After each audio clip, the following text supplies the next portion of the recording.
Great. Okay, so it is my duty and pleasure to welcome you to our Spring 2021 Division 3K show panel Division 3 showcase panel for the Media and Technology Learning Collaborative.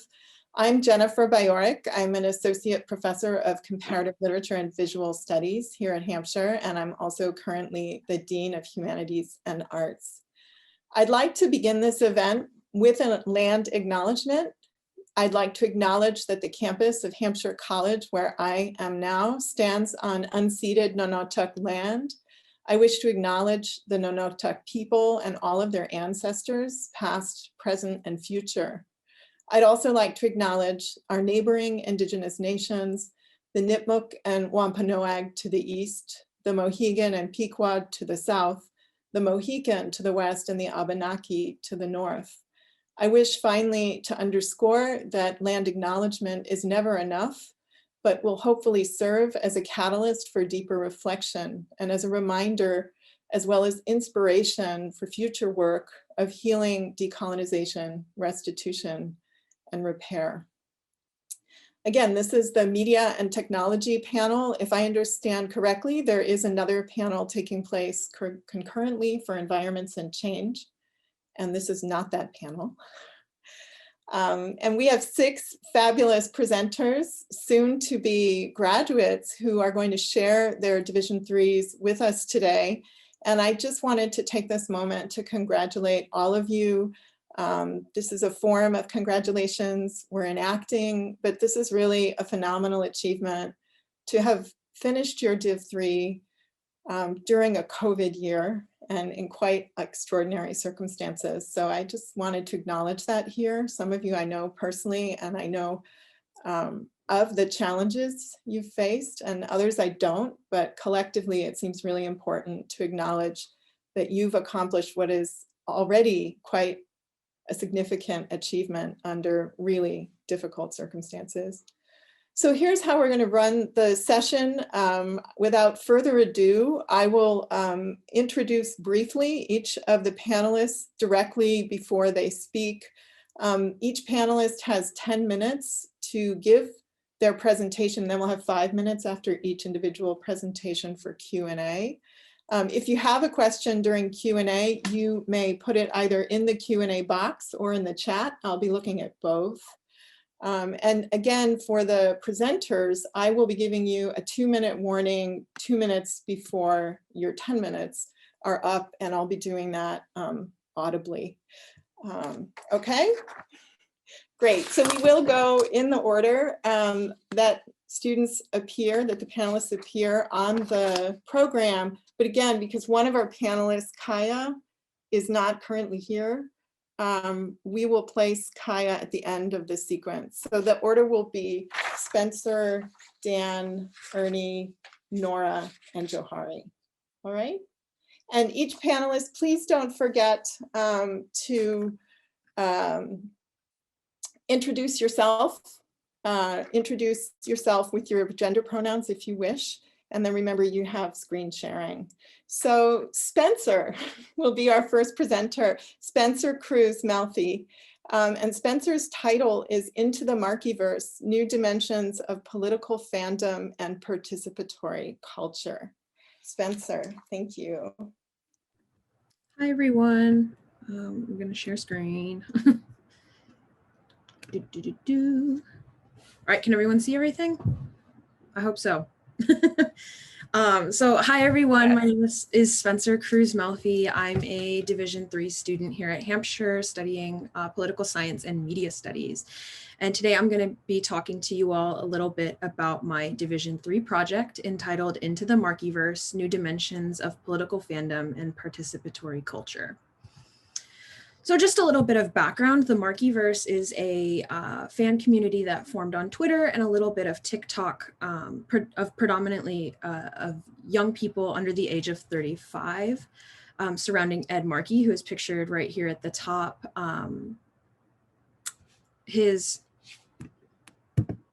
Sorry, my computer just did something weird.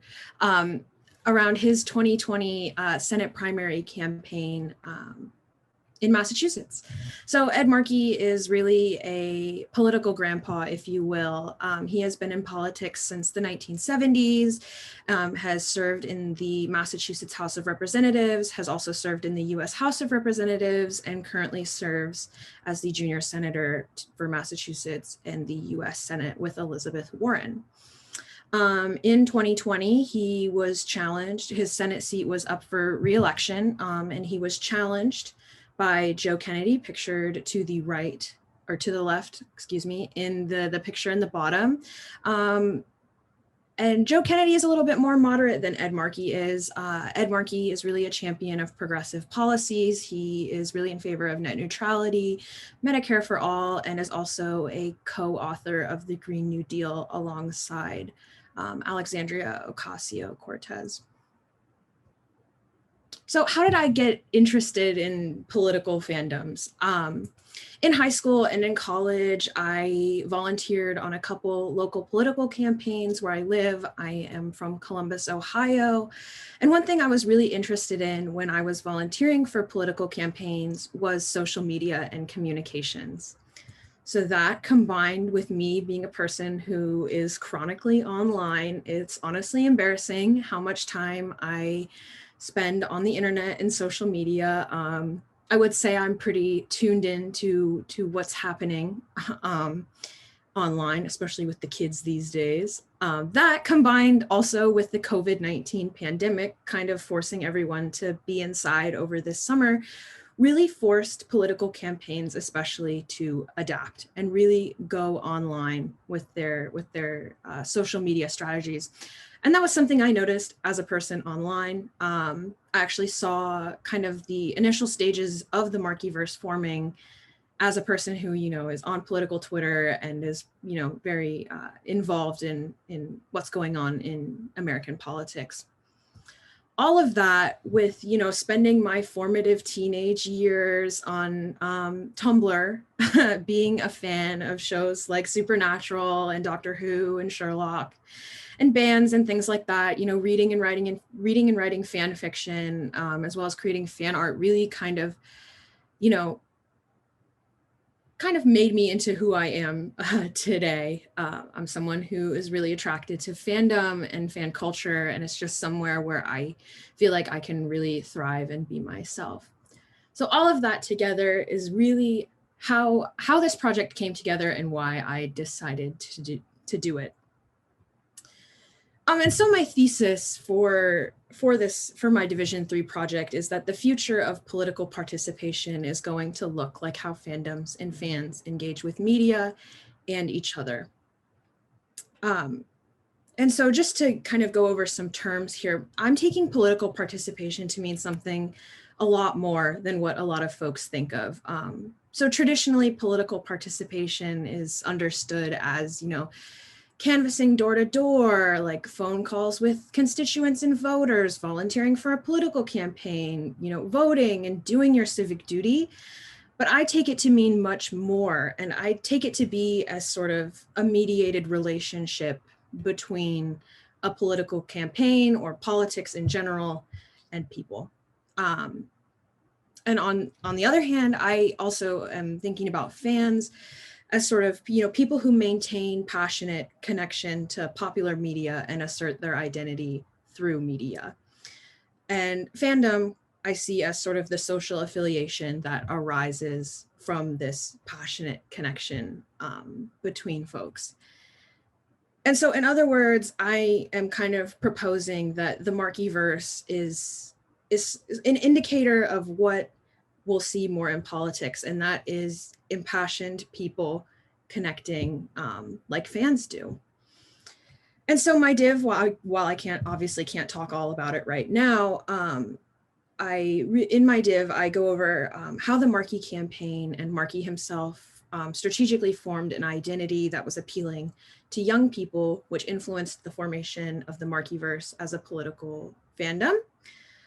I then look at the Markeyverse more generally as a political fandom, really dive into what is going on in that community. And then in my final chapter, I problematize and think about the implications of framing political participation as a fan activity.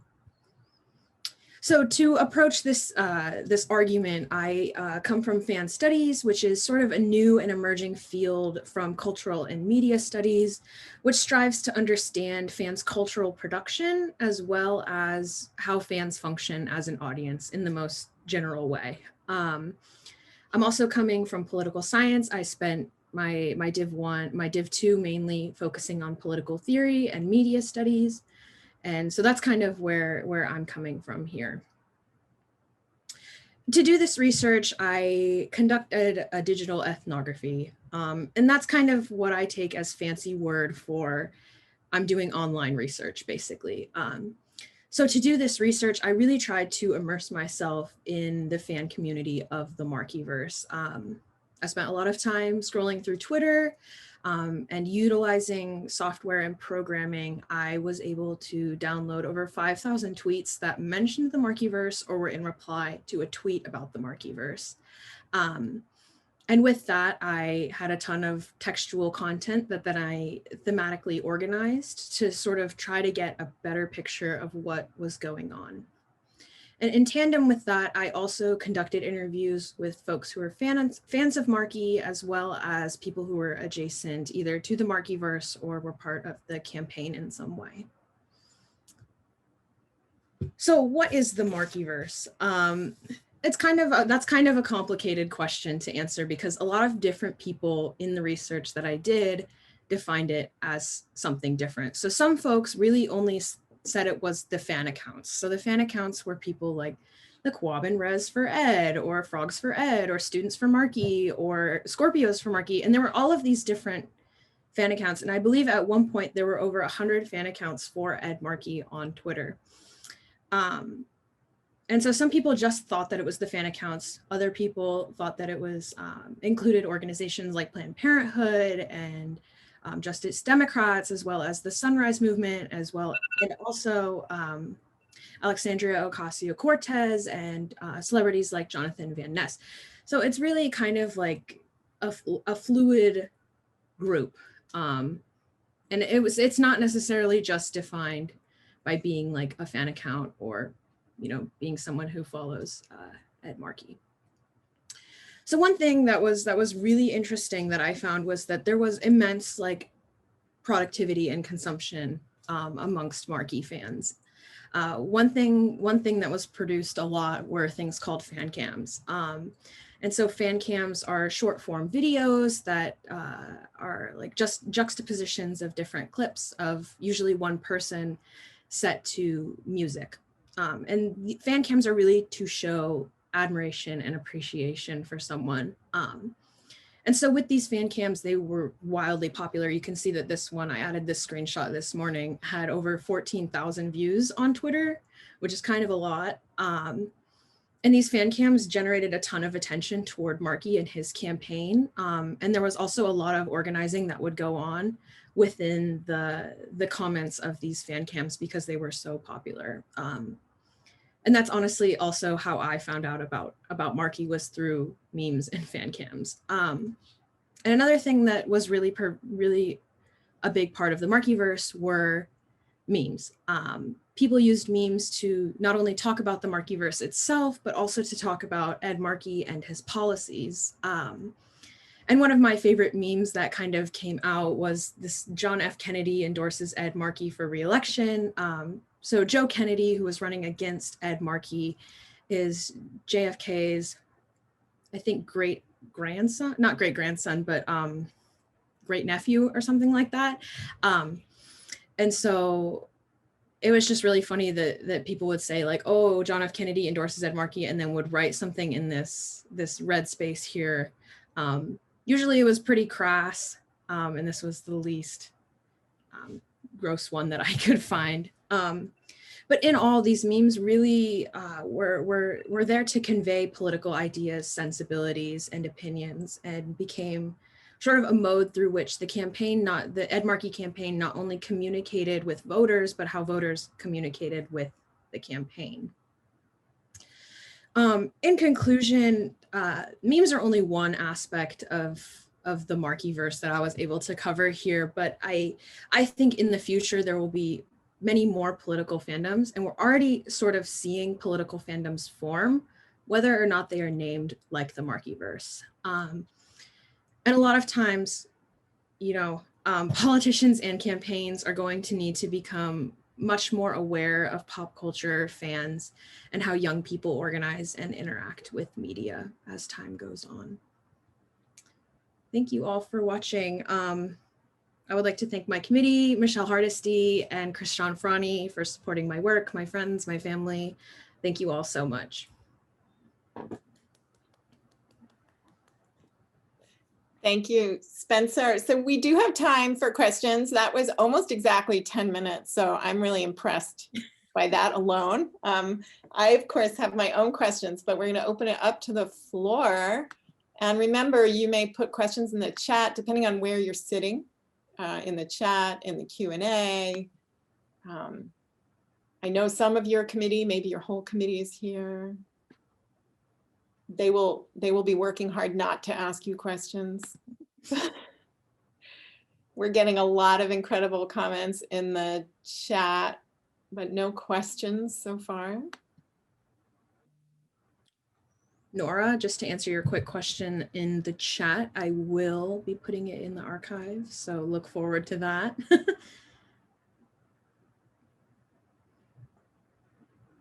Here's a question in the Q&A box from Tucker. It says, I'll read it out because I believe not all of you can see the Q&A box. For the Ed Markey campaign, was it more that the campaign created the fandom, or did the fandom create itself and the campaign simply embraced it? Yeah, that's a really interesting question. I think it's honestly kind of both.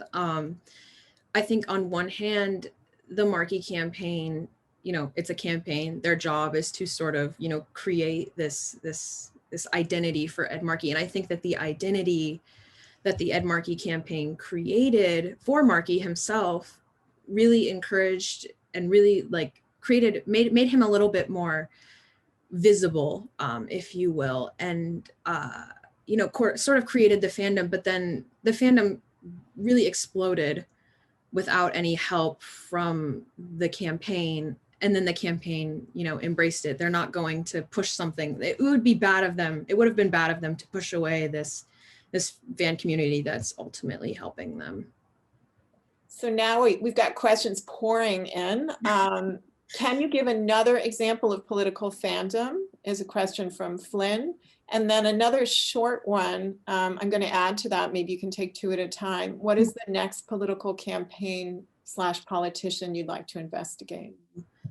Sure. I think a political fandom that immediately comes to my mind is, Bernie Sanders fans, known, not so greatly as the Bernie Bros, but sort of like they're also like a group that's very impassioned for Bernie Sanders and are really into, his policies and what he's doing, and are really kind of like, honestly, it's kind of problematic sometimes how they interact with him, but that's just another idea, but it's not really, named like the Markyverse is.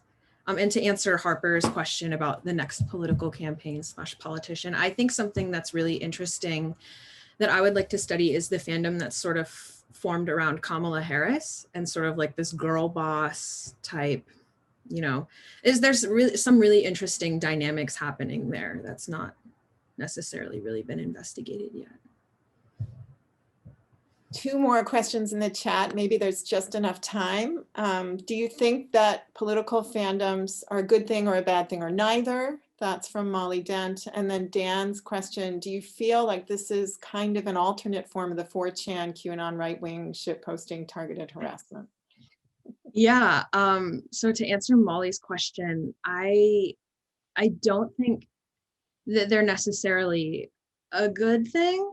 I think it's definitely a very slippery slope, because when people blindly admire a political figure, that can be insanely problematic. But then on the other hand, I think that fandoms can provide space for people to not only experiment with their own political ideas, but allow a sort of special political community to form. So both, to answer your question, Molly.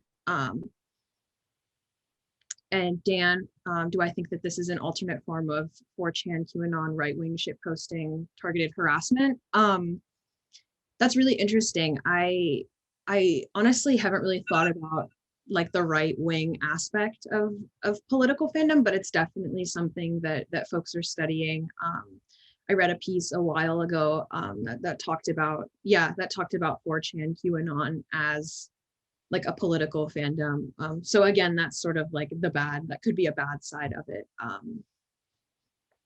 Yeah. Oh, no, and we are actually out of time for Q&A. I do need to be strict about time in case our final panelist does show, but I just wanted to point out it's now also in the chat for you. Yeah, I'll answer Naya's question in the chat. Wonderful. Okay, thank you. And it is a more expansive question about the power relations and dynamics that some of these questions have already been getting at. So thank you. Please join me in congratulating Spencer one last time. Woo!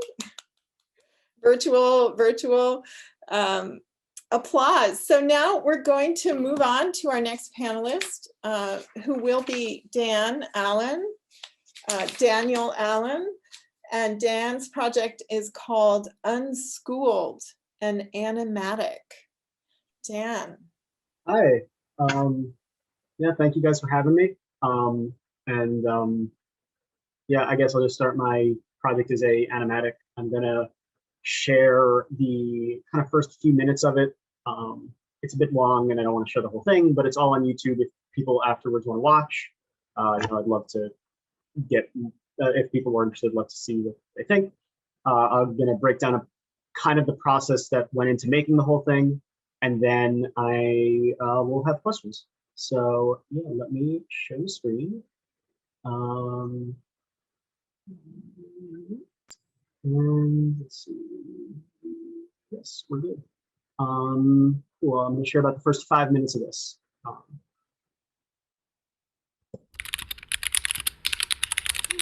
Is just her trying to understand the lesson. Ma'am, please calm down. No, I'm not calming down. We told you in extreme detail the kind of student Philippa was, and this is how you're handling it? If you'll just sit down. This is ridiculous. Mom, I can... We'll talk in the car.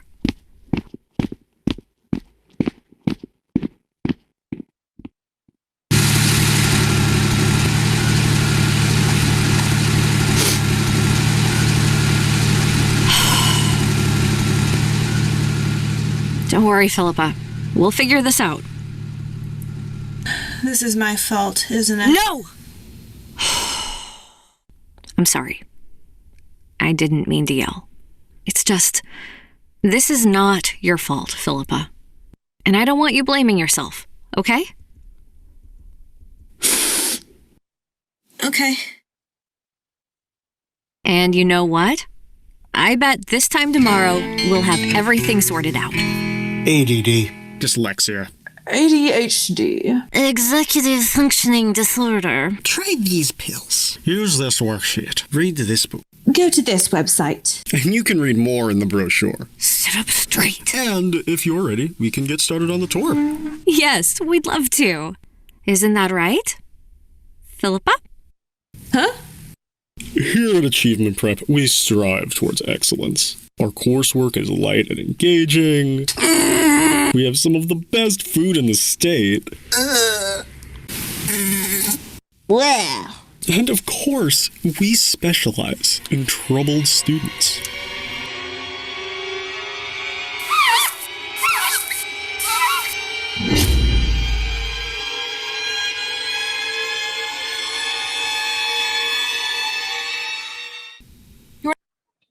All right, if Zoom is still working, I'm gonna leave it there. And we'll make sure to drop the link in the chat so people can catch up on it. That's like the first 2 minutes-ish. Guess and from there I'm actually gonna share my screen again.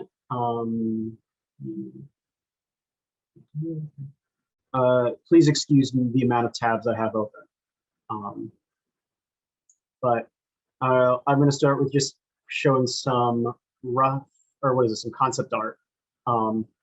And this was not just my own project, this was collaborative. I kind of took on the role of creative director and had members who helped out with concept art and additional storyboarding and additional artwork.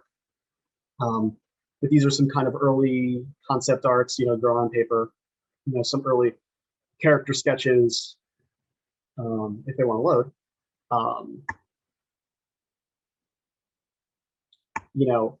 The first kind of half of my semester was basically just kind of coming up with ideas, coming up with story ideas, that kind of thing.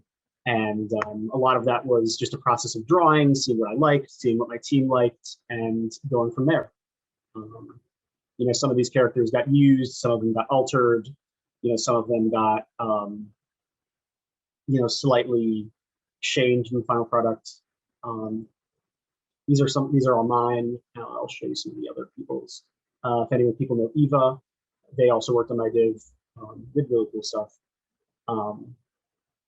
Let's see. So these are some early character designs. If they want to load. And you can obviously kind of see some of the similar character traits in the final versus how they are here. There's a lot of messing around in that regard.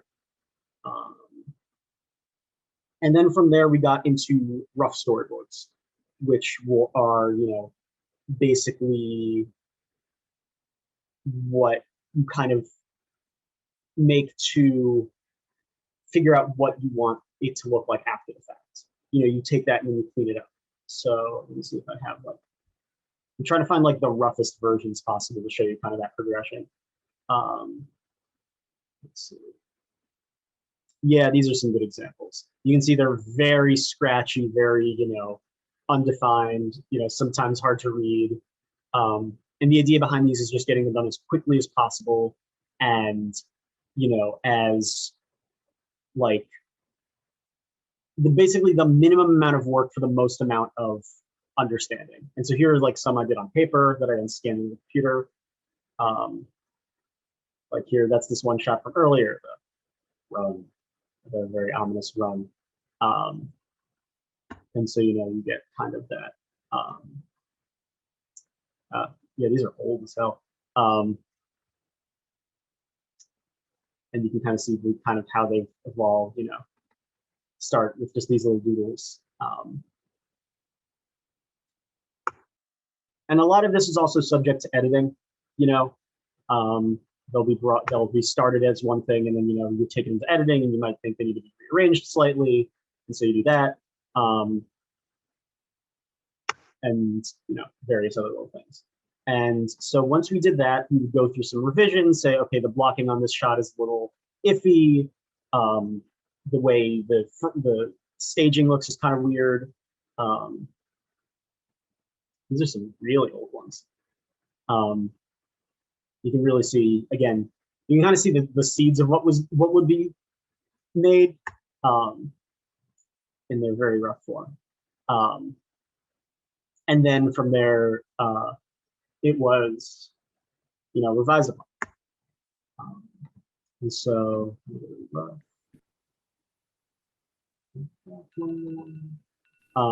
that's my halftime, right? Yeah, that's the 8-minute mark. 8-minute mark. Cool. I'm almost done.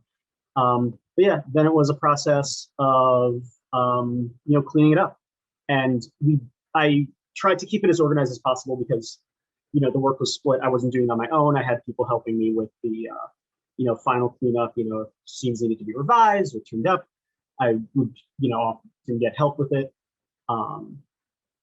But yeah, let me show you. I'll show you some just individual frames. Yeah, and that was mostly what you saw, with some variation. Sometimes there would be individual PSDs that would be then brought into Premiere and edited around.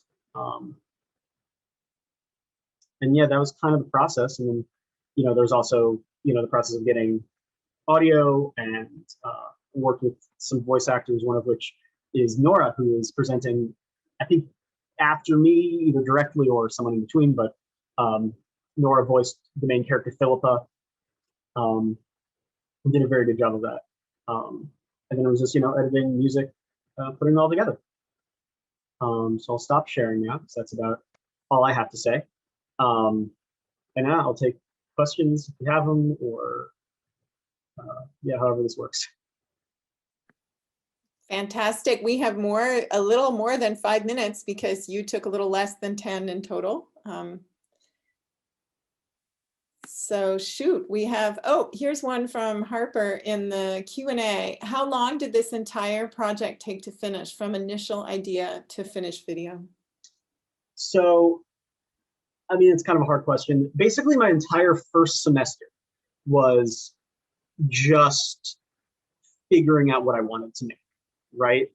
It was figuring out, what characters I wanted to use, what story, and I kind of go into this in my reflection, that basically I knew what characters I wanted, and I knew kind of what their interactions would be and how they lived, that kind of thing. But I wanted to figure out how they needed a story to live. And so, I kind of drew from my own life and, did it about homeschooling. And once I hit that, the basically entire second half of my div was just the work part, doing the rough storyboards, cleaning them up, getting the voice work, editing, et cetera, et cetera. So that's kind of how it was split. Here's a question from Anonymous. What was the hardest part of the project? Hardest part, editing, honestly. I kind of, how would I say it? I'm not an editor. I'm an artist and a writer, and so editing is not my strong suit. And so that was definitely kind of like I was learning on the fly and trying to put it all together. Yeah, that's hard. Here's another question, and then a lot of admiration being expressed in the chat. Here's a question from Hannah. Do you have any plans to expand upon this work in the future? If the opportunity arises, I kind of wanted to challenge myself going into my Div 3 by just making something independent of anything else I'd made. I came in not having an idea for my div, for the story of my div, and then basically developing one throughout the semester. And so it's a matter of if, I have time and other people are interested, or, if someone wants to see it more fleshed out and, provide funding to that, if it gets picked up by someone, which is unlikely, but no. So I would if given the opportunity, but as of now, not really. Just because, this was for my Div 3, and I'm done with my Div 3.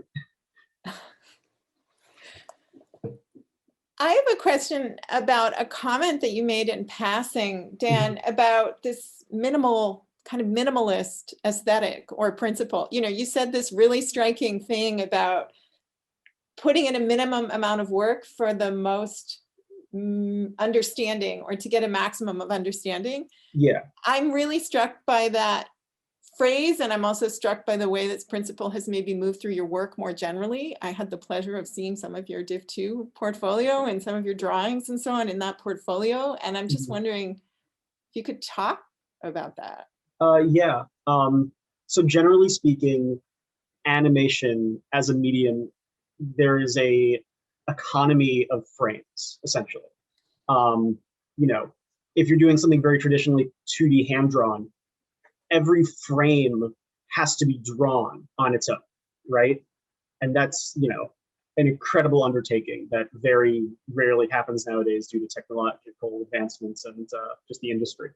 But when you're in pre-production like we are, right, you're obviously not going to get into that much detail because you're still figuring everything out. And so with that, you're going into it with the understanding that chances are this is not going to stick, right? This is going to be revised, this is going to change. So you go into it saying, okay, this needs to be clear, but it also needs to be done efficiently. It needs to be quick, so you're not spending more time than is worth on it, basically. does that answer your question? It does. I mean, it answers it very directly. And you know, I have 100 more questions I could ask coming out of your answer, but I will refrain. We have just about a minute left. Is there anything else that? Yeah, I guess thank you to Michelle, who's in the chat and just shared the video, who's on my committee, as well as Jen Gutterman, who was my chair, Eva, Lewis Bartley, who was one of my storyboard artists and also did some voices, as well as Cameron Lee Rifey, who did a lot of the backgrounds. Thank you to them. They did such a good job, and I couldn't have done this project without. Thank you. Please congratulate Dan. Virtual applause. Woohoo. And do watch the whole thing. We've had this urged several times in the chat. So the link is there to YouTube, and then does it live to the YouTube video? Does it live anywhere else, Dan? If people want to look it up later, is it Googleable, or do you have a web page? Yeah, I do. I'll grab that. I have a Behance page for the project. You can also see some of the concept art there. So I'll put that there. So you can put that in the chat for us as well. That's fantastic. Thank you so much. We're all going to go and watch it. Next in the lineup is Ernie. Ernie, are you there? You are. Ernie Lugas. Consent over conformity, suggestions for prioritizing communication and supporting autonomy and clinical practice with young children with developmental communication disorders is the title of Ernie's Division 3. Please welcome Ernie. Hi, so I did my Division 3 project on creating a number of suggestions for how speech-language pathologists can prioritize communication and autonomy in their youngest clients. I wanted to make a quick note before beginning that I am going to mention child abuse and some forms of medical abuse, compliance training, and invalidation. Also a note about language here. So you're going to hear me use identity first language, saying autistic person versus person first language, which would be person with autism, because identity first is preferred by the vast majority of autistic people. And another thing is, it's a little hard for me to see the chat, but if you're ever having a question about how I'm using a term in a certain context, please ask me questions about that, and I'd love to clarify it. Okay, so first of all, communication is a human right, and it's also the only way that someone can be a fully autonomous and consenting person, is by having the ability to produce and take in information, any way that that happens. Now, communication disorders are defined generally as any difference that affects speech, language, or hearing that isn't typical in that person's language community. And so usually the earliest times that communication disorders get addressed is in early intervention, state-funded programs that support caregivers with who are having any difficulties with their infants and toddlers. But several mainstream methods that are used in early intervention currently do not center the rights to autonomy and consent. So why is this important? Well, apart from being basic needs, supporting autonomy and consent is really important for preventing people from becoming very vulnerable to trauma throughout their life. It also allows them to develop the essential skills that allow them to, live and grow, have a sense of who they are, have relationships with people in their life, and advocate for themselves as they get older. So a really good example of a way that mainstream practices and communication disorders center conformity over client needs is applied behavior analysis, or ABA, which is the most commonly used intervention for autistic children. And I put some brief information up about autism spectrum disorder, or ASD, and that it's primarily a social communication disorder. But there are many more components to being autistic than that. And it is still quite a stigmatized diagnosis. So ABA came from a branch of psychology called Behaviorism, which emphasizes the idea that the way to understand a person is through only their observable and measurable behavior. So ABA can be considered behaviorism put into practice. It's all about modifying behavior of a client. So increasing positive behaviors and decreasing so-called negative behaviors. And the idea is that once you've modified the behavior such that a client doesn't fit a diagnostic criteria anymore, then that's a success. But part of behaviorism is that it doesn't actually address the internal state of a person. It doesn't believe in doing that, and it considers that to be unscientific. So this can create a lot of issues. One of which is that the emphasis on the idea of being objective and that being scientific means only relying on things that you can measure, and means that actually in a lot of clients who don't speak reliably, their behavior is their communication. So if you take away the ability, if you say it's unscientific to interpret someone's behavior as communication, then you can actually condition them to stop communicating in the only ways that they are communicating at an early age. On top of this, behaviorist teaching practices have been shown to be very ineffective in classrooms for quite a few decades now, but the reason why they continue to be used is because there is one sense in which they are successful, and that is that they train people in compliance. So what ABA teaches people, this is a quote from Alfie Kahn, an educator and author about learning. What ABA teaches people is, quote, "I'm only valuable because I'm valued when I do what this person is telling me to," end quote. And that should be chilling for anyone. And this is really important, this idea of compliance, because this is part of what makes people very vulnerable to trauma then as they go throughout their lives. And then lastly, but certainly not least, ABA has a very strong tendency towards unethical and abusive practices. One of the ways that conditioning can happen is through the use of what are called aversives, which are sort of unpleasant experiences to try to make someone's behavior decrease. But even in cases where they don't use aversives and there's plenty of rest and it looks like they're respecting a client, still because of this compliance training, it is increasing someone's likelihood of experiencing abuse and experiencing trauma and traumatization throughout their entire lives. It's important to note that this came up from its very beginnings, ABA's very beginnings, where its founder came up with the ways that he was going to use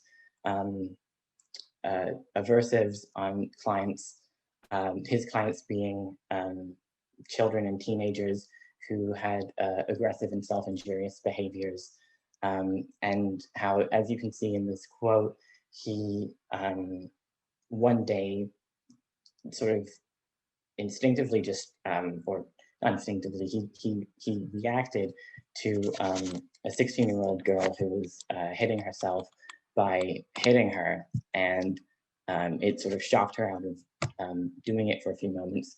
So then when she started the behavior again, he just started beating her, and that stopped the behavior, and he thought that was a success, and that became part of the practices. And now we still find that a lot of autistic advocates state that ABA is abuse. This is a big social media hashtag in the autistic community. And the reason for that is because current clinical practices are still incorporating the use of these aversives, which include electroshock, as well as things like conditional approval, and in some cases, restraint and seclusion. In fact, in an upcoming conference that's happening later this month, it's the 47th conference of the ABA International Symposium, there is going to be a workshop about how to, a political lobby to counter the FDA ban on electrical stimulation devices by proponents of ABA. And, you know, this should go without saying, but when you traumatize the child, that doesn't actually increase their overall quality of life and functioning. So what are the alternatives? How do we do this? How do we actually support clients and not use behaviorism? Well, that happens by really focusing on the client's needs rather than their behavior, seeing the client as a collaborator, and working with the entire community, working with their caregivers, making sure that they have the support they need, considering all of the client's skills, their strengths, their weaknesses, and creating things that are appropriate for them, not being afraid to use harm reduction approaches. So like, for example, in the cases where someone might be doing harmful behaviors or self-injurious behaviors, understanding that while you're still trying to figure out why that behavior is happening, there's a lot of harm reduction approaches that are very effective. And using proactive and preventative strategies, and also listening to people who have had these experiences and have gone through these intervention programs. And I can say that through my research, a lot of autistic adults wish that their intervention programs had focused on communication and self-regulation skills. So that's definitely something that I'm calling for. And then, so bringing this to some more general suggestions for speech-language pathologists, I really think that it's important to use our already existing tools to support communication. So whether that be the use of augmentative and alternative communication devices, like picture boards, speech generating devices, and a number of things like that, and making sure that people have access to them really early on, because they don't stop you from developing speech, but what they do is allow you to have that foundation so that you have that experience of having communication and you get to exercise those muscles of consent, of autonomy. And also really not making a child have to be modified to fit their environment, but rather meeting them, fitting an environment, accommodating them, as well as making sure that that providers give the caregivers in the community the education and support that they need. Because often it's really difficult for parents to be autonomy supportive when they don't have the support that they need and that their skills aren't in place. So it's a whole community effort. And then some other things that around, really paying attention and respecting the needs of a client, which means, making sure that they have rest and breaks, so they have a say in where their therapy is going and what's happening in it. And just generally patience and taking time to sort of take on an investigative role towards behavior to really learn about one's client rather than making assumptions. And for some of these suggestions, it's not just about individual providers changing the way they do things, but it is going to also require us to change the amount of funding that goes into early intervention and change the time constraints that a lot of times are put on early intervention programs. So to wrap this up, at its core, I'm saying that we should use a communication first approach. Meaningful communication is the foundation for practicing consent and for self-determination. And rather than coming at things from this idea that everyone has to sort of conform and have the same sort of steps on their way to developing communication, that everyone has to develop speech and everyone should develop things in a certain order, really looking at each client individually and saying, what do they need in order to be autonomous, in order to really exercise the right to consent?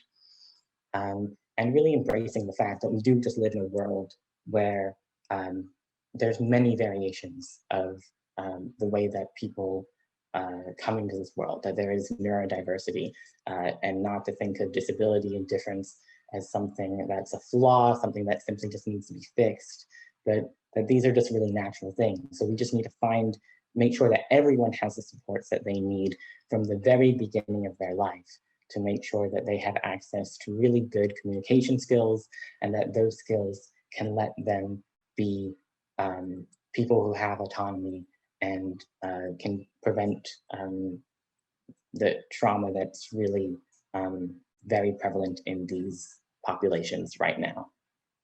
So that's my Division 3, and I have a lot of references, but yes. Thank you, Ernie. Let's open it right up for questions. We're just a tiny bit over 10 minutes. I let you go, and I think we have time to catch up in questions. Lots of applause coming through. Yeah, really powerful work. Are there specific questions for Ernie? Wow, here comes one. These are in the chat so everyone can see them. I'll still read aloud Naya's question. How radical are these suggestions in the field of speech language pathology? Are these ideas and practices that are fairly common, or are they more fringe ideas? What do you think it would take to make these suggestions common practice in the field? So at the moment, unfortunately, they are a little bit more fringe, especially things that critique ABA. Part of this is because there are some really powerful political lobbies that are behind ABA practices, and so that's part of what's making it difficult to really stop that, because there's a lot of just like financial investment in continuing the practice. But I would say that there's a lot of people who are saying these things, but a lot of them just aren't in the field. Nothing that I presented was anything that was my idea. All of it came from things that I was seeing people do. In fact, there's a lot of there are more and more like autistic psychologists that are doing research for like finding really good intervention and support methods. There's also in the deaf community, there's a lot of work on how to work against oralism and expose everyone to language, spoken or not, from birth. So none of these are new or fresh ideas. It's just that they need to be in the mainstream, and they're not yet. Which is why your remarks about kind of following the money seem so significant. There's a level of pragmatism there in your description, of how these things would need to be taken on, right? Right. Via policy or yeah, lobbying or like more community-based pressure, it sounds like. I see a lot of applause, a lot of people feeling that this was so powerful and they learned so much, as did I. I'm curious, Ernie, because there's not another question, would you be willing to share with us thoughts you have about taking this research forward, or do you plan to continue to work in the field? Do you plan to do more work in this area? Yes, my long-term plan is I do want to go to graduate school and get a master's degree in speech language pathology. For the time being, I'm interested in working in sort of classrooms where they're doing things sort of more along the ways that I'm thinking about them, rather than along like ABA lines. And I definitely want to keep doing a lot more research and collaborate with people, hopefully more as well. I did have a whole section in my paper that was policy suggestions, which wasn't originally going to be part of my work, but it was something that definitely became very obvious as I was doing it, that part of this is because it starts it's at the state level, at the sort of at the political level, insurance companies and all of that, and all of these pressures. Currently the way that all of the whole early intervention system is structured is to be a sort of conformist one, and to be very to be very sort of behaviorist in the way that they're looking at things, rather than being more individualistic. And so there are things that need to happen around funding for that to be able to change, and people to be able to feel like they do have the time to actually build a relationship with a client, versus seeing, that, oh, I have 45 minutes a week with this one and then that one and that one. So. Thank you. I wanted to echo, as several have here, what Memphis put in the chat, that any place would be lucky to have you. I think that was a reference to graduate school, but maybe beyond. So yes, lots of applause and affirmation. Thank you, Ernie. Join me, please, in congratulating Ernie. It was phenomenal. Virtual applause, totally impressive. We're moving on, lots of applause, to Nora. Nora Hammond is here to present Queer Witches and Magical Secrets, Revising the Witch University. Yeah, all right, I'll try to be quick because I got a lot to say. So this is a book that I wrote 2 years ago, and I revised my committee, which included Jennifer, and was also Uzma Aslam Khan. I will read you a quick pitch, one of the two that I have.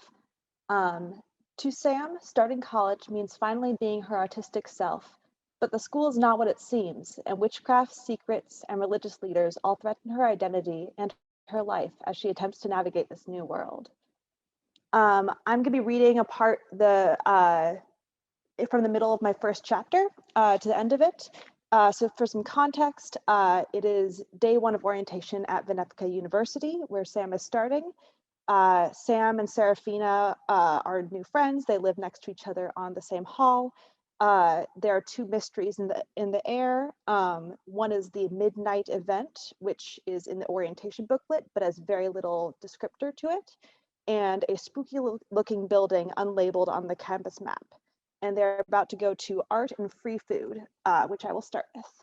All right. 9:30 arrived, and Serafina met Sam back in the hall to go to the food event, their stomachs growling. The Stoker Dining Commons was split into 4 color-coded rooms: red, yellow, green, and blue. Red was utilitarian, the entrance where almost all the food was served. Sam had to pause in the doorway, reveling in the smells of fried potatoes and sugary snacks, a hint of hot cocoa hovering over it all. Humidity hung in the air, and the clattering of dishes and excited conversation created a clamor of white noise. Sam filled her plate with tater tots, gummies, brownies, chips, and sausages. Serafina accumulated a similar pile, minus the sausages. They each grabbed some hot cocoa and passed the yellow room, with its huge windows facing east, past the green room, hosting an assortment of plants along the sides, and reached the blue room, where the art supplies were set up amidst a backdrop of fairy lights and romantic paintings of snowy landscapes. Sam searched the room for oil pastels, her favorite art instrument. How could you not like them? An impassioned voice cut through the white noise. Sam found the source, a trio who looked like the Scooby-Doo gang after splitting up. Fred was a preppy blonde white boy with slimmer shoulders than his cartoon counterpart. Daphne was a brunette instead of a redhead and wore an updated version of the character's purple outfit, a violet romper and a green bolero jacket. Velma had an oversized sweater, glasses, and a brown bob, though was fatter than the cartoon and had a disinterested resting face. Daphne was the one who had spoken. I just think it was a little over the top, Fred said. Over the top? Daphne scoffed like that was the most absurd statement she'd ever heard. Maybe the real problem is that we live in a society where it's frowned upon to wear even slightly outlandish clothes. They must have been talking about that group of professors from orientation. Sam nodded in agreement. She liked this Daphne. She motioned to Serafina and started walking in that direction. Yeah, Velma added. I'd like if capes came back in fashion. Exactly. Daphne set down her pencil to punctuate her point. There's so many things that restrict us from really expressing ourselves, like decency and work appropriate and not distracting. What's the point of fashion runways having avant-garde and flamboyant outfits if we can't wear the same things in everyday life? That's just stupid, Sam said. There was a second of awkwardness where the trio all looked at her, waiting to see why she had butted into the conversation. She powered through it. If I could dress like a fairy princess every day of the week, I would totally take advantage of it. The only thing stopping me is social norms. This one gets it, Daphne said, grinning. She scoots over so Sam and Serafina could sit. There was a round of introductions. Fred's real name was Henry, Velma was named Al, and Daphne was Maya. The three were all from LA, friends from high school who had all been interested in Benefica. Sam was impressed by their level of camaraderie, but shit, she was relieved no one from her high school would here. She missed some of her friends, sure, but college felt like a new start. There are no expectations about who she was. She looked at the artist's dream that was laid out before them. Usually, Sam would have dived right into the pastels and created a messy masterpiece, but she was so hungry in that moment that she needed to scarf down half her plate first. Have you guys noticed the spooky old building on campus? Henry asked. Which one? Maya joked. The one close to the woods. It's like really shadowy. Oh yeah, both of our orientation leaders were super cryptic about it, Sam said. Ah yes, that one. Maya let her voice drop down octave, leaning into the group. You know what I heard, she said. That's where spirits congregate, summoned by witches who live among us on campus. They tend to keep to themselves, but if you anger them... Nah, I doubt that, Henry laughed. The only witches that exist are the pagan kind, and they take a vow to do no harm. Actually, Serafina said, a level of tenseness in their voice. Not all are pagan. My mom's a Christian witch. She does magic with herbs and plants and considers it a way of connecting to God. And my brother's an agnostic witch. Oh, but these are a different kind of witch. Maya kept up her act. These are the kind that fly on brooms and cast curses into the night. That kind doesn't exist, Al said, trying to be deadpan, but with a hint of a smile on her face. I'm just getting into the Halloween spirit. It's August. It's never too early. Sam giggled. I bet it's some freshman initiation tradition. They'll throw a huge party in it and have weird activities and stuff. Well, then it's gotta be witch-themed. Maya jumped up like she had reached an epiphany. I really did overhear some upperclassmen talking about witchy stuff in that weird building. It definitely looks like somewhere witches would congregate, forest and all. Her mouth dropped open. And the school is named Benefica. That must be the school's whole shtick, witches and spooky magic. It'll be like a Halloween party, but early. As the others kept guessing what the party might look like, Sam started drawing with the pastels. Inspired by the earlier topic, she tried to capture the shadowy building. She used blacks, grays, and reds to create the stone structure, with hints of silver to make certain parts stand out. It cast a long shadow that went off the edge of the paper, the woods behind it expanding off into the never-ending distance. A gibbous moon hung above, reflecting haunting light. Sam began to draw a figure in one of the windows, clothed in black and standing tall and poised. Then she stopped. She covered the figure with steam that came billowing out into the dark, tinted purple. A clattering plate brought Sam to attention, and she saw that 10 minutes had gone by. Art and free food was wrapping up, with about an hour until the next event. Plenty of time to bring her art back to her room. Ready to head out? She asked Serafina. They nodded and both said goodbyes to the others, who were finishing up as well. Once the two were back in Jekyllson, they spent their extra time lounging in separate corners of Serafina's room. Can you believe classes start in 3 days? Sam said. It feels both far away and so freaking close. What are you signed up for? A whole bunch of random classes, things like chemistry, history, and literature, stuff to fill requirements. Serafina humphed.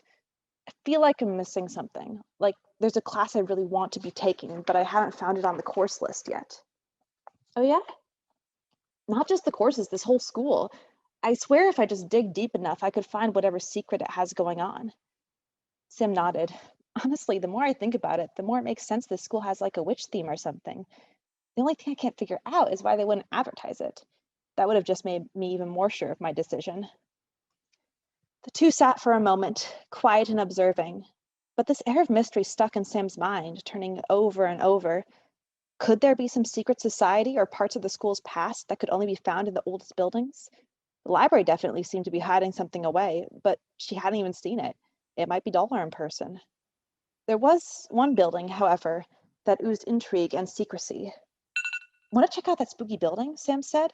What if we try to get into that building? Serafina said at the same time. Sam grinned. Right? I'd love to go exploring.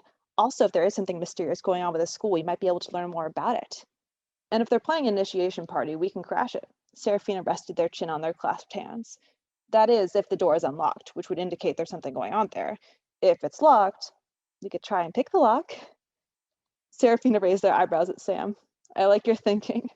We have 20 minutes until the midnight event, which should be just enough time. Let's go. Night had fully settled in by the time the two had got outside. The humidity ensured that the day's heat would linger in the air. Sam fanned herself, which didn't help much. She was more accustomed to dry heat. Along the path, the street lamps cast an eerie glow upon the ground. They passed the Performing Arts Center, where a long stretch of grass stood between them and their destination. It was just as quiet as it had been that afternoon. The building looked even spookier at night, framed by the woods and the vast indigo sky, just like Sam had drawn it. She and Serafina shared a look, fully aware that this could get them into a bit of trouble. Serafina took the initiative and turned the knob. The door creaked open. There were voices coming from inside, but it was too dark to see anything. Sam and Serafina crept in and could deduce quickly that the voices were coming from another room, not the one they'd entered. Sam's eyes still refused to adjust to the dark, but she was able to follow the sound of the voices to her left. She and Serafina continued until they reached what seemed to be another door. Both put their ears up against it. The voices were muffled at first, but Sam started to piece together the conversation. Talk about the mind seems to be lacking in the last few years. Yes, we have modified it to include more pecan and magnolia, our students. The first speaker sounded meek, yet they seemed to be leading the meeting. The second was much more straightforward, easier to understand. The meek one spoke again. Food. And there were only a few students that have in the last few years, right? Even a few students can be detrimental. This was a new voice, one with the air of authority, whether they had it or not. A fourth voice spoke up, asking something along the lines of if the meeting was over. The meek voice agreed. Sam grimaced. She wasn't sure if she could make what to make of this pecan and magnolia combination. If it was some food or gardening related thing. Overall, the meeting just seemed boring. Asta, can I talk to you outside before you go? The authoritative voice said. The meek voice responded, and Sam heard footsteps. She jumped away from the door, Serafina with her, and dashed back outside. Well, that didn't tell us anything, Sam said, catching her breath. Really? Serafina looked at Sam incredulously. Didn't you hear them say something about a mind enchantment? They did? What does that even mean? I don't know. Serafina paused, then pulled out their phone to look at the time. Let's talk about this later. The midnight event is starting soon. Oh, yeah. Sam started walking, then realized she didn't know where she was going. Wait, did it even say where that was taking place? It's in the woods. I think it was in the pamphlet. Serafina headed off, going around the side of the building. Sam followed, questioning her own memory. She could swear she hadn't seen a location listed, but Serafina seemed so sure. The two passed a greenhouse and a garden before crossing the threshold into the woods. The trees seemed to swallow them up, beckoning the pair into the depths and the smells of nighttime humidity and pine. Nora? All around, oh, yeah, sorry. That's well over 10 minutes now. Okay. We're not going to have time for Q&A. Okay. Can we do you want to say a quick concluding remark, or shall we just sum it up? Yeah, there's a burst of smoke and they say, welcome our fellow witches to Unethical University. Boosh. All right. There's our reading. There's our reading. That was an amazing reading. Thank you. It was like listening to a radio play or something. Are there any questions for Nora? We really only have a minute or two. Yeah, great reading, says Spencer. Very emotive. We now know why Dan chose you as one of his voice actors. But is there anything from the audience apart from applause? Questions about the process, the experience?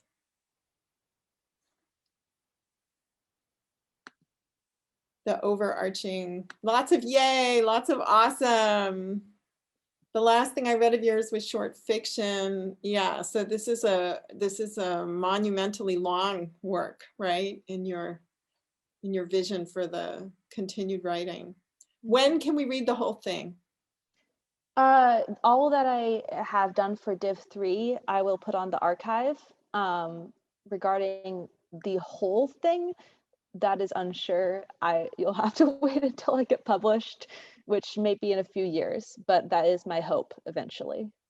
and that's probably an answer to two questions that just came in, one in the chat and one in the Q&A, about your plans for the work going forward. Your plan is to try to complete the book and publish it. Yeah, yeah, and there are supposed to be 2 more in the series as well. So it's a trilogy. Yeah, it's a trilogy. Well, thank you so much. We're out of time, but please join me in congratulating Nora. It's really a phenomenal piece, and really to hear the reading really brought it to life. It's really phenomenal. After reading the text, this is quite a treat to hear it read aloud. Thank you. So I am passing the mic to our final presenter, Johari Rett, the effect of environment on star formation rates among low surface brightness galaxies. This is a radical shift in our topic, which is exciting. Welcome. Yeah, it does get kind of technical. I hope it's not boring or anything. Let me just see if I can start the share. So, my Div 3 is a research paper on low surface brightness galaxies, which I'll explain a bit about, and how they go about forming star formation and the significance of that, and how potentially the presence of other galaxies can affect that process of evolution among LSBs. So just as a bit of a starting point, galaxies generally fall under one of 4 morphology categories. Spiral galaxies, which is what our Milky Way galaxy is classified as. You might be familiar with the sort of swirling arrangement of stars and gas and whatnot. There's also elliptical galaxies, which are rounder, generally older. They're often red, kind of orangish in color. Stars in elliptical galaxies kind of rotate around in random axes, random orbits. So yeah, they're pretty spherical. Then there's lenticular galaxies, which are kind of like an intermediate point between spiral and elliptical galaxies that have perhaps like some spiral-like features, but are pretty circular overall, and evolutionarily they're kind of right at the cusp of becoming an elliptical galaxy. And then there's irregular galaxies, which you can't really they've deviated from any kind of predictable structural evolution, so there's no like uniform set of traits that they have. But and so those categories generally are concerned with the dynamics of a galaxy, like how the stars that comprise galaxies move around, how they're arranged. And LSBs are, I guess, effectively a subcategory within these morphology categories, and they're defined by other parameters like brightness that aren't only concerned with dynamics. And I'll talk a bit more about what makes an LSB in a few slides. So as a bit more background, to kind of talk a bit more about what surface brightness is, this is where it gets kind of information dense, but essentially brightness in astronomy is quantified as a magnitude, which is essentially a ranking of brightness that takes a ratio of the energy that we're receiving from some object in space compared to some sort of like a reference point, like another object that we know the brightness of already and can use as a standard. So apparent magnitude looks at, how bright an object appears in the sky, and absolute magnitude is a quantification of how objectively bright an object is, like how much energy it's actually putting out. And so the difference primarily between absolute and apparent comes down to distance. Objects that are farther away appear dimmer, like you can kind of see that in everyday life, like as some light source maybe moves away, it becomes less and less bright.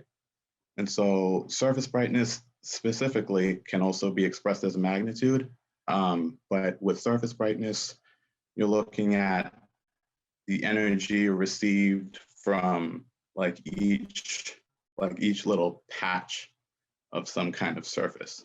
So, I mean, mathematically, I have it described here as the flux per angular area, but it, I guess, a bit more intuitively, it's basically like how bright any given area of an object is or appears. And so this is a plot that kind of looks at the intensity or brightness of a galaxy's profile as a function of radius, like how far out from the center you go, and it's pretty well modeled. When you look at a lot of the disk away from the center, but toward the center where there's usually like a bulge of light, it's not as easily predictable. And I think I have a few pictures of it here that you might be able to kind of get a sense of what I'm talking about from. Like you can see in these low surface brightness galaxies, down here, that like toward the center is pretty bright. And then as you go out, it gets dimmer and dimmer. And so that's generally how the profiles of spiral galaxy disks look in terms of brightness. And so low surface brightness galaxies in particular are defined by, are classified as galaxies with a surface brightness of 22 or higher, because in the magnitude system, like as I mentioned, it's essentially a ranking. So the higher the brightness is, the dimmer the object is, or higher the magnitude is, the dimmer the object is. And so the reason that those surface brightness galaxies are so have such low surface brightnesses is, I mean, that's still kind of a topic of contention, but it's likely that they have very diffuse stellar mass distributions, like stars are pretty spaced pretty far apart. And so there's less light in any given area. And they've also been observed to have pretty low star formation rates, possibly because they don't have many metals, which in astronomy would pretty much be any element aside from hydrogen or helium. So it's still a topic of research, exactly why they're so dim. But this is just a little bit about their features in general. And they also LSBs in general tend to be kind of blue. Some of them are red, as I try to show over here with these two, which are kind of like, you can see they're kind of like orangish.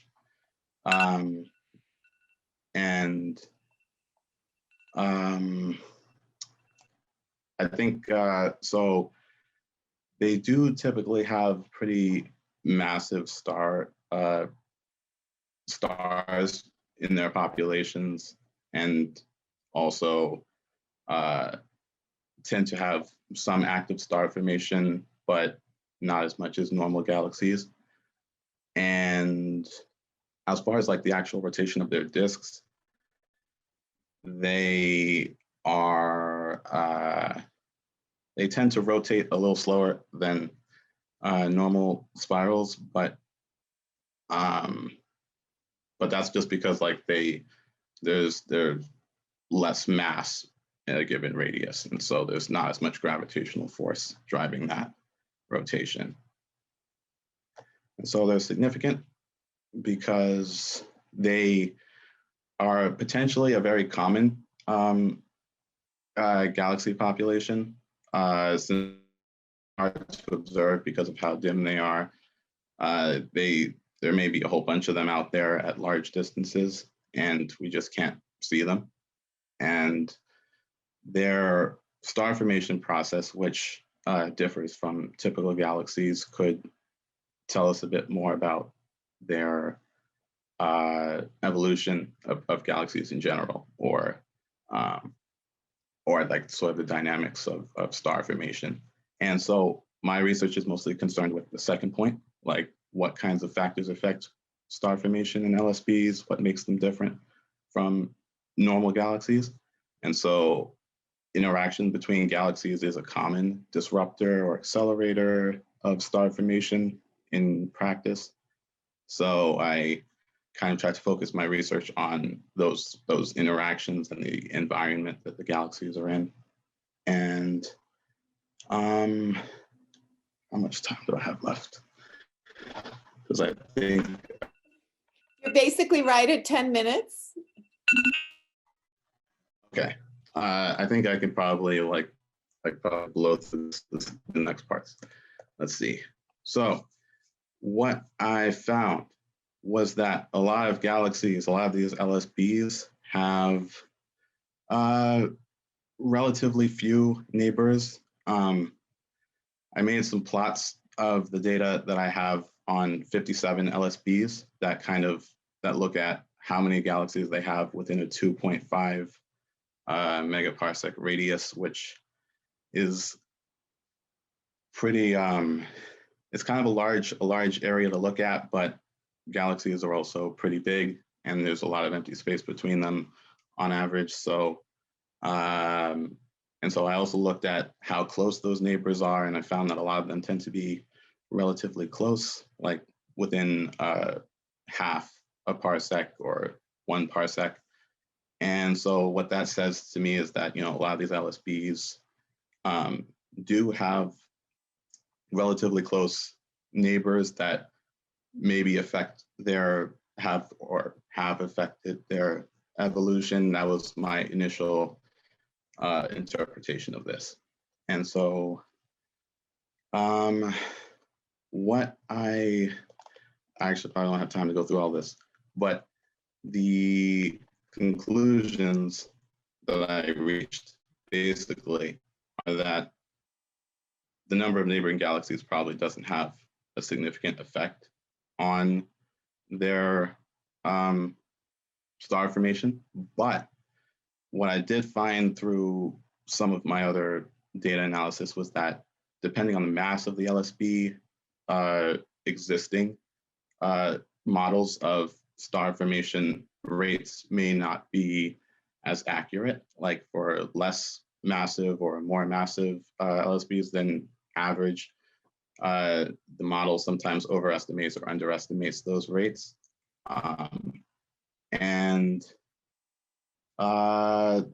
Yeah, like there are some limitations to the study, like the small distance range, because LSBs, you can't really see them very far out because of how dim they are. And the sample's kind of small. 57 galaxies is tiny compared to all the galaxies that are out there. But it's kind of a negative result in terms of environment. But I think there were some interesting finds on other ends. And so I rushed through that, but that's pretty much that. Thank you, Johari. That was intense and a little longer than 10 minutes, but I'm still hoping that there may be time if we go over by a minute or two, let people ask some questions. Really interesting. Good work, says your committee chair. Yeah, it's I have I have a better explanation of things in the actual paper that I'll upload to the archive at some point or another. So More yeah, extensive hopefully that'll be explanation. better. Questions? I have a simple question. I'm so ignorant. I'd love to know, what are the tools that you use to measure these things? How do you see these? What are you looking through with? How do you see? Like how do I do my my data analysis? Like how do I Even what, like, are you or looking, like how do I are you looking through some kind of telescope? oh no, unfortunately I wasn't able to do any observations on my own. I had to basically gather data that had already been collected in a couple of studies, and then also in NASA's extragalactic database and the Sloan Digital Sky Survey, which is another observation project that's going on. Great, thank you. That if you said that, I missed it, so thank you. Michelle has a question. How did you get interested in this project in the first place? Right, that's a good question, because I mean, astronomy is something like that was an interest I had when I was really young, and so like by the time I had enrolled at Hampshire, I was already sure like I wanted to do something space related, and so like after taking various astrophysics courses and observation courses at the 5 colleges, I ended up learning a lot about low surface brightness galaxies. And so I thought this would be a pretty good way to kind of showcase how much of the work that I had done specifically on galaxies and these particular kinds of galaxies. See, we get a shout out to Professor Jason Young from Mount Holyoke, who mentored you through this. Dan Allen put a remark in the chat. Is there a question here, Dan, about this extragalactic space catalog? I just thought that name was amazing, and I want to know more about it.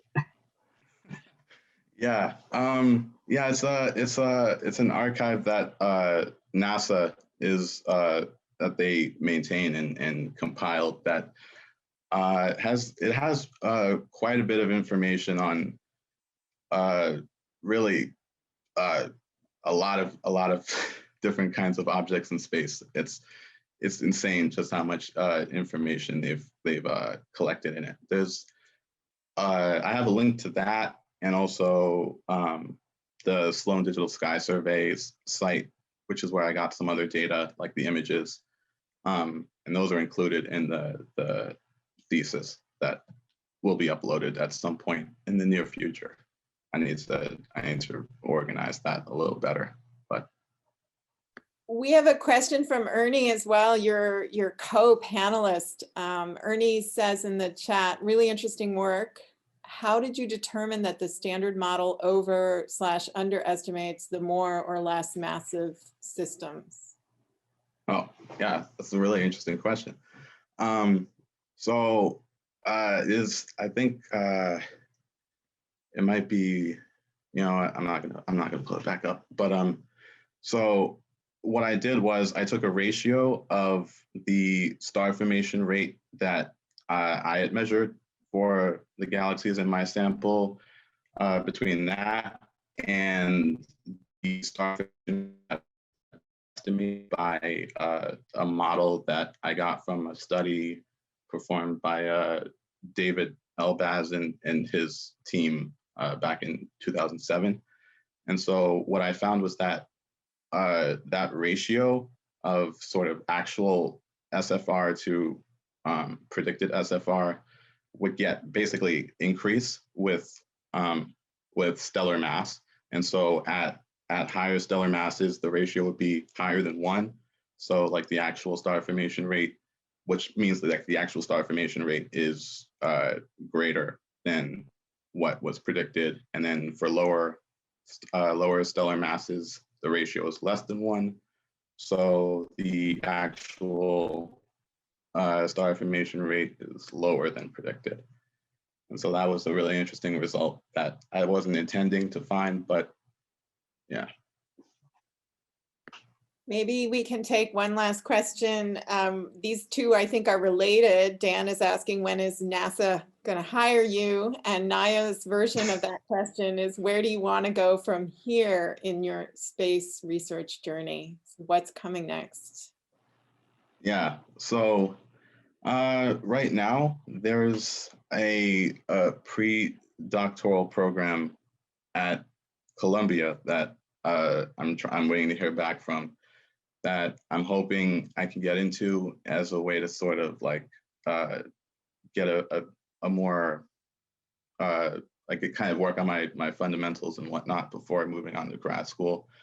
And as for NASA, I don't know. I think I never really thought of working at NASA specifically, because I mean, I think there's still a lot that could be done at, like, you know, a private institution like, I don't know, UMass, or, well, maybe not necessarily UMass, but some a university somewhere, I think. So the path is yet, the precise path is yet to be determined. Yeah. That's exciting about the pre-doctoral program, thinking about that. Lots of congratulations to you, Johari, in the chat. We are over time, so I think we have to wrap it up and give our applause to you. Virtual and Thanks. real, phenomenal. Thanks. And we've just been reminded that there are more panels tomorrow. So thank you all for coming. And we have from Rayanne, I believe, thank you, Rayanne, for putting that in the chat. The times for tomorrow, time and narrative, second session starts at 1:30 and justice starts at 3:15. Full schedule and links available in the chat, or you can Google Hampshire 2021 Division 3 Showcase. I think that's it. We have some more information about what's happening at UMass in the chat, but I think we can read that and say goodbye. I hope, can people turn off, unmute themselves and applaud together? Like, can we do that and applaud the entire group together? I love to hear it, actually hear it. Woohoo! Yeah. Woohoo! Phenomenal work. And thank Also, you the chat does get saved automatically. So I will distribute that to the students. Wonderful. Okay, wonderful. So if there are follow-ups or additional links or people want to archive those, wonderful. Thank you all so much. And thank you, Naya, for organizing, and Rayanne for your support. As always, onward. See you all tomorrow.